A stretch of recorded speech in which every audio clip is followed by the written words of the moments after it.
Hey, what is going on, guys? So you have a iPhone 7 or the 7 Plus.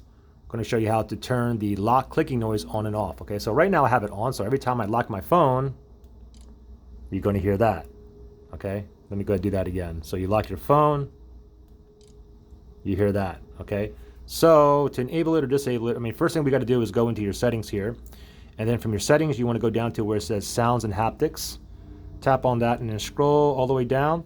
And then right down here it says lock sound. So you can toggle it off or you can toggle it on. I'm going to go ahead and leave it on.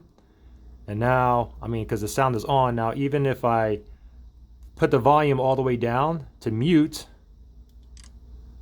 you're still going to be able to hear it, okay? However, if you put the mute button on here, if I go ahead and put mute,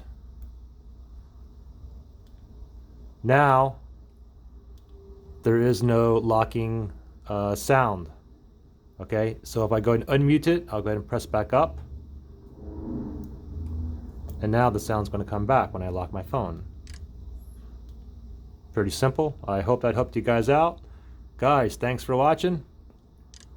And I'll see you on the next one.